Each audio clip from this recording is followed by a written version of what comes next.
is one of my ex-show dogs, Australian and New Zealand champion Ranger Rambo. Rambo is now 7.5 years old, retired from the show ring and enjoying his retirement in a comfortable pet trim. Rambo and I will now introduce to you the section on gait, how to move your dog correctly in a show ring. For those of you who have my How to Make a Show Dog video, you'll see that I teach my puppies to trot on a loose lead from a very young age. However, for those of you who have just purchased this video with a view to showing, and your dog has not been trained to walk at a trot on a loose lead, you had better train him now at home before you ever go to your first show. This is done with the aid of a correction chain. Correction chains come in all weights and all lengths. Choose a weight suitable for your dog, and the length should be the circumference of the dog's neck plus 2 inches. Remember, the circumference of the dog's neck, so the dog can't easily slip out of it, plus 2 inches, so that the dog is on a loose lead and the chain is quite loose when the dog's doing the right thing. When you wish to correct it, you've got 2 inches of chain with which to correct it. I'll show you without it being on the dog. The lead goes on so that the continuous portion of the chain slips across the top of the dog's neck. You correct by using short jerks, like so that when the dog is doing the right thing, the lead is loose. When he's doing the wrong thing, it tightens, and as you loosen it, the chain automatically loosens. If the continuous part of the chain is across the top of the dog's neck, the chain will loosen by itself. If, however, you put the chain on incorrectly, upside down, like so, as you jerk it, the chain will not loosen. It stays tight, and there's no way the dog will know that you're correcting him. So, make certain when you put the chain on the dog, the continuous portion is across the top of the dog's neck. When the dog is on the left-hand side of you, like so, and you correct him by jerking. I will show you more of this when we're outside. But on the subject of leads, if your dog is fairly reliable, usually walks at a trot, but you're not absolutely certain that he will always walk at a trot in the ring, there are some less cumbersome versions of correction chains that you can use as show leads in the ring. This is one, a nice leather version. Same idea, lead slipping across the top and one ring. Looks very smart in the show ring, looks very smart on the dog. Failing a leather version, there are also cloth versions of the same thing. Quite inexpensive, just a continuous slip. So you still have some control of the dog. It looks neat on the dog. Black looking nice on my head arm. Sit up, Rambo. You still have some correction of the dog, but you haven't got a cumbersome chain. It's important to have the lead round about that dog's ear so that you have some control of where he's carrying his head, and that is quite an acceptable lead and an acceptable way to show especially some of the larger breeds. On my Airedales, I personally prefer to use a slip lead. A slip lead comes like this. This particular one has a metal clip. There are some available with rubber clips. They are usually cloth. You can adjust the clip to the circumference of the dog's neck plus a bit. So, it goes on like this, and you have a bit of leeway between the end of the lead and the dog's head. And if your dog is really nicely trained, this looks very nice, and with the space here between the head and the neck, from a profile view, you are not interrupting the line of the dog from the head to the neck, from the judge's point of view. Always hold the lead vertical above the dog's head, straight but not tight, and don't pull the lead that way or pull it this way, because then you'll pull the dog off balance. Always have it straight but not tight. When you put the lead on, always make certain that the lead goes onto the dog's Adam's apple. This is his Adam's apple, the portion where he swallows.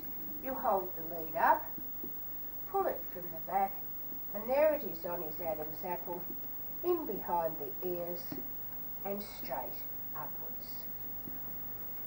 Never have the end of the lead dangling all over your dog's face. That's very off-putting for both the dog and the judge.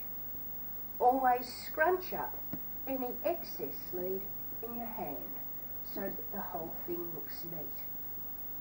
And another thing, always choose a lead as near as possible to the same colour as your dog's coat. In the case of the Airedale, I always use a black lead. If you have a white dog, choose a white lead.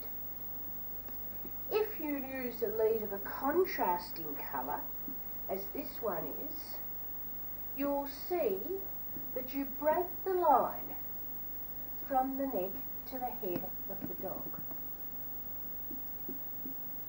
So always choose a lead as near as possible to the colour, the main colour in the dog's coat.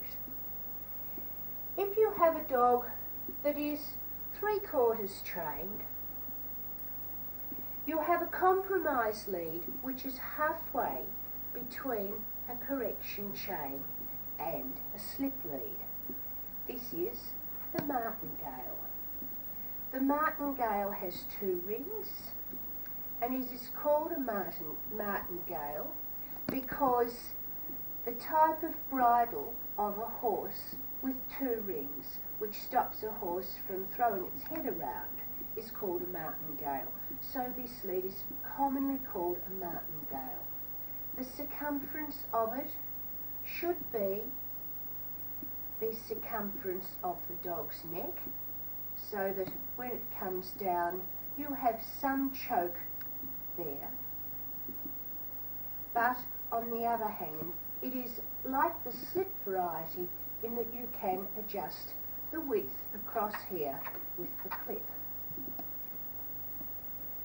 This lead is very good if your dog happens to be in the habit of backing. You must be comfortable when you're in the ring with the dog.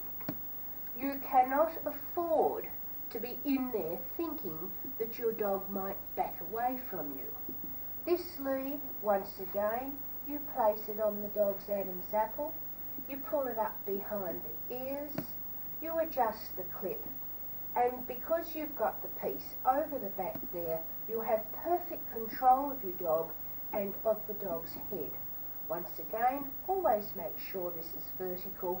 Scrunch the excess lead up in your hand. The thing I personally have against a martingale is that I feel that it breaks the line of the dog's head to the neck by this piece going across the back.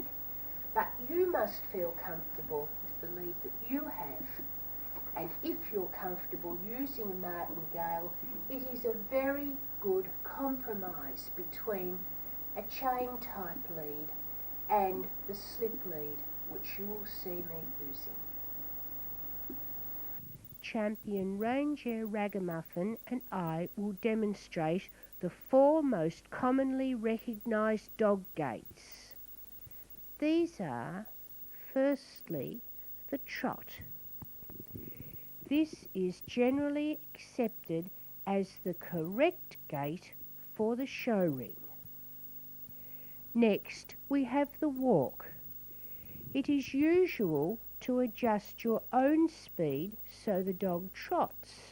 So if your dog is walking like this, quicken your step.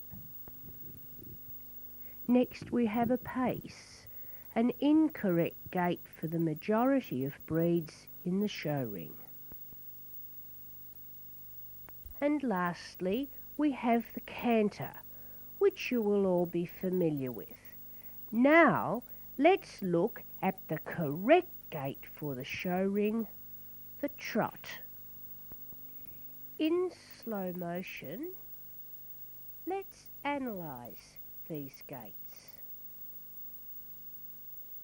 Firstly, the trot. This is a 2-beat gait. A front leg and a back leg hit the ground together. 1, 2, 1, 2. A front and a back leg, diagonal leg working simultaneously. 1, 2, 1, 2. Hence a 2-beat gait. Now, this is the walk, which is a 4-beat gait. Watch the feet as they hit the ground. 1, 2, 3, 4. 1, 2, 3, 4. Hence a 4-beat gait of a walk. Next, we will analyse the pace. The pace is a 2-beat gait with 2 legs on one side moving together and 2 legs on the other side moving together. See the legs as they hit the ground? 1, 2, 1, 2. A 2-beat gait. This is an incorrect gait for the majority of breeds in the showring. Now the canter, a 3-beat gait. 1, 2, 3. 1, 2, 3. 2 back legs hitting the ground together, but the front legs hitting them 1, 2. 1, 2, 3.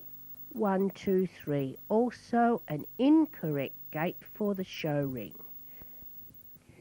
Again, now let's look at the trot, the correct and usual gait for the showring with diagonal legs hitting the ground together in a 2-beat gait. 1, 2, 1, 2, 1, 2. Next, I will show you how to achieve or train your dog to gait like this. This is the correction process. I have here a very young puppy who has not lived with me, who has not been taught to trot from a very young age. And here I have on the correction chain and am using it exactly as I showed you in the beginning of this section. Let's watch in slow motion. The puppy lunges forward. I stop, jerk her back and release it. See how after I've released it, the lead is loose. I step forward again. The puppy lunges forward once again. I jerk the chain and release it. The puppy looks at me. I step forward again. I slow down, jerk the chain and release it. The puppy looks at me again. This process is repeated. Each time making certain that the lead is loose after the dog has been corrected. It is all done with a jerk and release. Watch again. Jerk and release. And this process is repeated. Jerk and release, and as the puppy gets better, smaller jerks and release, so that the lead is loose and the puppy is trotting in beside me. I also talk to my puppy. No. And as I jerk the lead, heel, heel, heel. And when I get to the end, good puppy. And it can be done with your voice as well as the lead. No.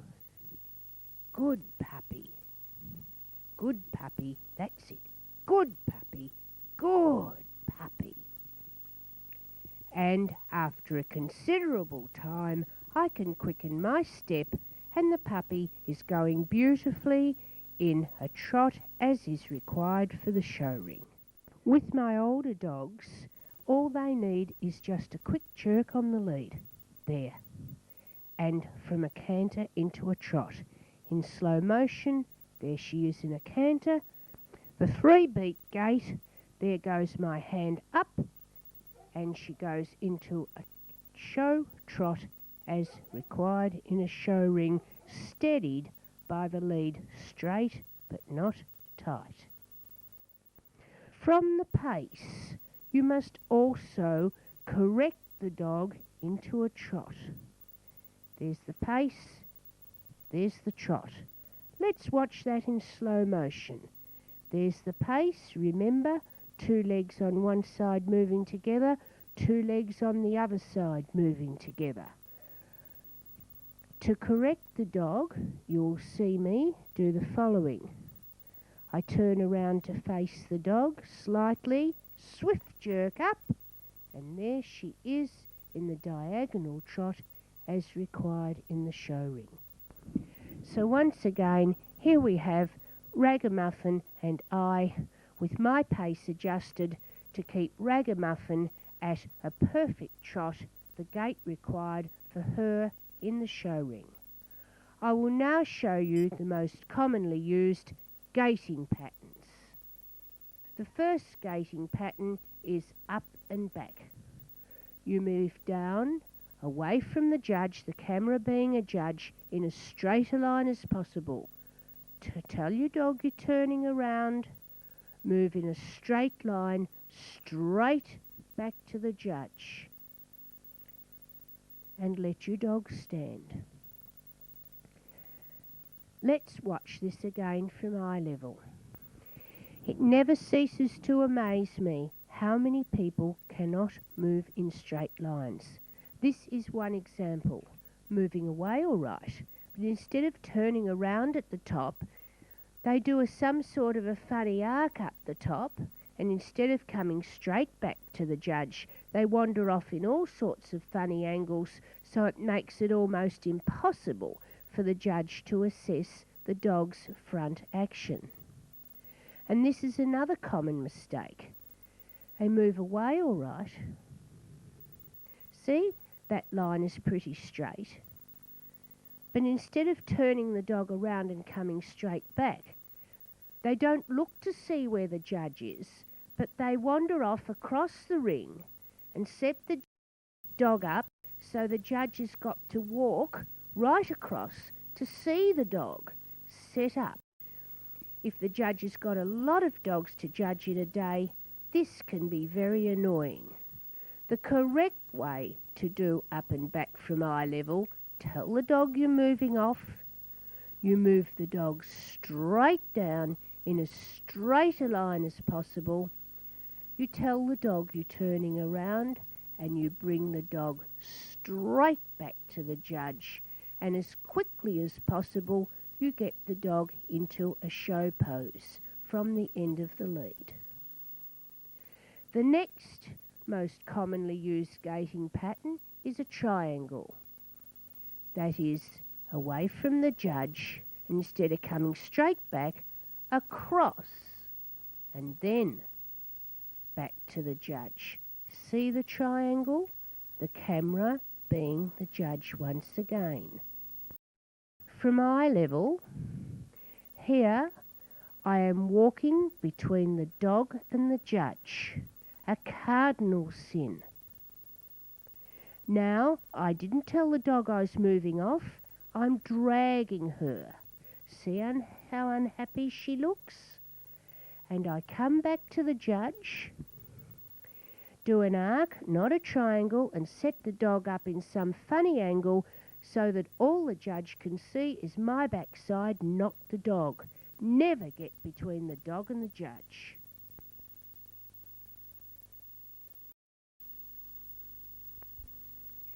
This is the correct way to do a triangle. Tell the dog you're moving off.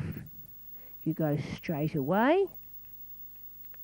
You go straight across so the judge can see the side angle, and then you come straight back to the judge. And get your dog in a show pose as quickly as possible. The next gaiting pattern is an L or a T. This is the L.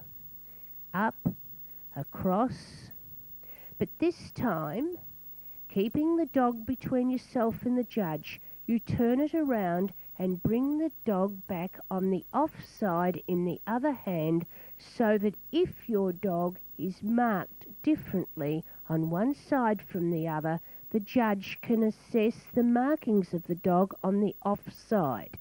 Let's have a look at ground level. Tell the dog you're moving off, down, across, turn the dog around gently.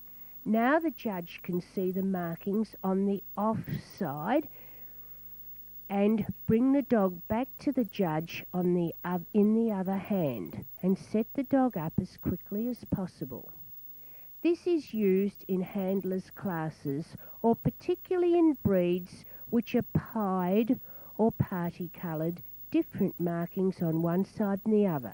The T is the same principle, but a T instead of an L. Now I'm doing the top end of the T, the dog gently around, right across, turn it around gently, bring it to the junction of the T and back to the judge, and set it up as quickly as possible. Now, let's look at some more clips of dog shows and watch some of our most successful exhibitors gaiting their dogs.